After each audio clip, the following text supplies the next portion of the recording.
بسم اللہ الرحمن الرحیم۔ السلام علیکم ایوری ون، امید ہے کہ آپ سب خیریت سے ہوں گے۔ آج کی ویڈیو کا ٹاپک ہے جوفری چوسر کی بایوگرافی انڈر 5 منٹس۔ جوفری چوسر جو ہیں وہ انگلینڈ کے مڈل ایجز کے گریٹسٹ پوئٹ کنسیڈر ہوتے ہیں۔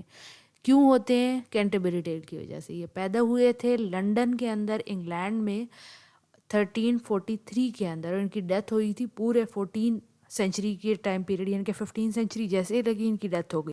جوفری چوسر کے جو والد صاحب ہیں وہ وائن کے مرچنٹ تھے، یعنی کہ شراب بیچا کرتے تھے، لیکن یہ پڑھے لکھے تھے، سول سرونٹ تھے اپنے ٹائم پیریڈ کے اندر، کورٹیئر تھے۔ کورٹیئر سے مراد یہ نہیں ہے کہ کوٹ پہنتے ہیں، مطلب کورٹیئر سے مراد یہ ہے کہ بادشاہ کے دربار کے وزیر تھے۔ اس کے علاوہ ڈپلومیٹ تھے۔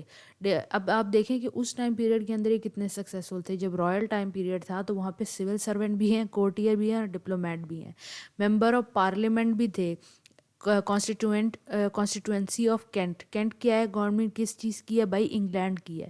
وہاں کے پارلیمنٹ کے ممبر تھے، اور اسی ٹائم پیریڈ کے اندر یہ ایک بہت زیادہ انفلوئنشل رائٹر بھی تھے۔ انگلینڈ کے اندر لیٹن زبان میں بھی لکھتے تھے، انگلش زبان کے اندر بھی لکھتے تھے، دونوں زبانوں کے اندر لکھتے تھے، اور سب سے زیادہ مشہور اپنی مڈل انگلش کی رائٹنگ کی وجہ سے ہوئے تھے، اور رائٹنگ کی وجہ سے زیادہ پاپولیرٹی تھی ان کی۔ کورٹ کے اندر بھی جب رائل لوگوں سے ان کا تعلق تھا تو ان کی جو رائٹنگ تھی اس کو زیادہ ہائپ بھی ملا کرتی تھی۔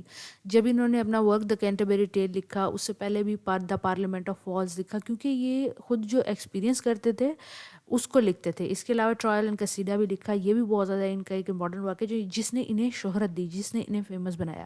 لیکن سب سے زیادہ ان کا جو لاسٹ والا ورک تھا نا، دا کینٹربری ٹیل، وہ آج تک کے ٹائم پیریڈ میں انگلش لٹریچر جو پڑھتا ہے اس کے سلیبس کا حصہ ہوتا ہے، کیونکہ یہ وہ رائٹر ہیں جنہوں نے انگلش کی بنیاد رکھی ہے انگلینڈ کے اندر، مڈل انگلش کی، جو کہ آگے ماڈرن انگلش بنے گی۔ اور ان کا جو ورک ہے کینٹربری ٹیل، جو کہ ایک بہت ہی لمبی پوئم ہے، وہ انہوں نے مڈل انگلش کے اندر لکھی۔ اس کے علاوہ کہا یہ جاتا ہے کہ یہ گرو تھے سب کے، جیسے ولیم شیکسپیئر نے 16 سینچری کے اندر آ کے رینیسانس ٹائم پیریڈ کے اندر اپنا کام کیا، اور مختلف انگلش پوئٹ نے اپنا کام کیا، تو وہ سارے جو ہیں جوفری چوسر سے بہت زیادہ انفلوئنس تھے۔ اس کے علاوہ جو جوفری چوسر ہیں انہوں نے بیلڈز لکھی، لیرکس لکھی، اور رومانٹک پوئٹس بھی لکھی، جس کے اندر ان کا آرٹ آف کریکٹرائزیشن سب سے زیادہ مشہور ہوا۔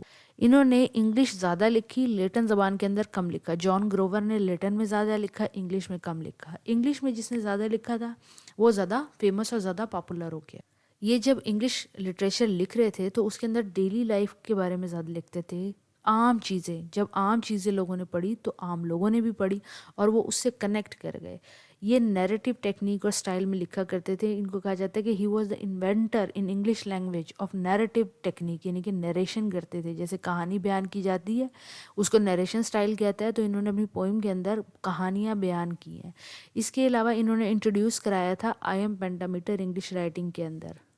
انگلش رائٹنگ سے مراد یہ ہے کہ انگلش پوئٹری کے اندر آئی ایم پینٹامیٹر جو یوز کیا جاتا ہے، یعنی کہ 5 انسٹریس اور پھر اسٹریس سیلیبل کا جو یوز ایک پوئٹری کی لائن کے اندر کیا جاتا ہے، ایک میٹر ڈالا جاتا ہے، اس کو کہتے ہیں۔ جب ان کے ورک کو پڑھیں تو اس کے اندر آپ کو ہیومنسٹک اپروچ ملے گی، آپ کو یہ آبزرور ملیں گے، کانٹمپریری سوسائٹی جو ان کی موجودہ سوسائٹی تھی اس کو بہت اچھے طریقے سے آبزرو کرتے تھے، دیکھتے تھے کہ کس نے لباس بھی کیا پہنا ہوا ہے۔ جیسے کہ نائٹ کا کریکٹر ہے، وہ آپ امیجن کر سکتے ہیں اسکوائر کا، وائف آف باتھ کا، تو بتاتے تھے ایک ایک ڈیٹیل کے، کسی کے دانتوں میں بھی خلا ہے تو اس بارے میں وہ بتاتے تھے۔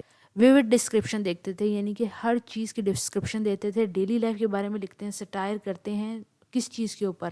چرچ کے اوپر کرتے ہیں، میڈیول سوسائٹی کے اوپر کرتے ہیں، وائف آف باتھ کے کریکٹر پہ کرتے ہیں، اور مونک کے اوپر کرتے ہیں۔ موسٹلی چرچ جو ریلیجیس لوگ تھے 14 سینچری کے، وہ چرچ سے بلانگ کرتے تھے، چرچ کی مانتے تھے، تو چرچ جو تھا وہ پاور میں تھا تو اس پہ سٹائر کیا کرتے تھے، یوں کہہ لیں چرچ اس وقت کی گورنمنٹ۔ اس کے علاوہ انہوں نے بے شمار جانرا پہ لکھا، جیسے کہ پوئٹری، ڈرامہ، فکشن، ہر چیز پہ لکھا۔ اس کے علاوہ یہ ڈائلیکٹ آف لیٹن، یعنی کہ جو ڈائلیکٹ لہجہ جو ان کی پوئٹری میں نظر آتا تھا وہ لنڈن کا نظر آتا تھا، جس کو بعد میں چوسیرین انگلش کہا گیا۔ یہ ایک بہت ہی امپورٹنٹ فگر رہے ہیں میڈیول ٹائم پیریڈ کے، جنہوں نے رینیساں کے پوئٹ لوگوں کو، رائٹروں کو بڑی مدد کی۔ انہوں نے نیومرس، ان کا جو ورک ہے نا وہ بہت ساری لینگویجز میں دنیا میں بہت طریقے سے پبلش ہوا ہے، جیسے کہ ہمیں اردو میں ٹرانسلیشن مل جاتی ہے کینٹربری ٹیل۔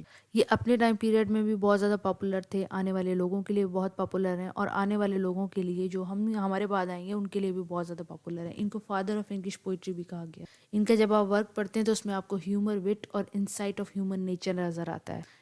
اگر تھیم کا ذکر کریں تو آپ کو ریلیجن پہ سارا ورک نظر آئے گا، اور ریلیجن پہ کیا کرتے ہیں، کرٹیسزم کرتے ہیں کینٹربری ٹیل کے اندر. سوشل ہیرارکی نظر آئے گی آپ کو مونگ نظر آئے گا، آپ کو نائٹ نظر آئے گا، آپ کو اسکوائر نظر آئے گا، آپ کو فارمر نظر آئے گا، پلگرم جب آپ پڑھیں گے تو اس کے اندر.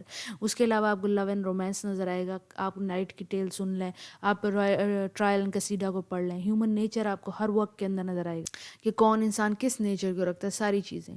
اس کے بعد چوسا کی یہ کرونولوجی یہاں پہ موجود. آپ ویڈیو کو ایزیلی پاز کر کے اس کرونولوجی کو بھی نوٹ کر سکتے ہیں.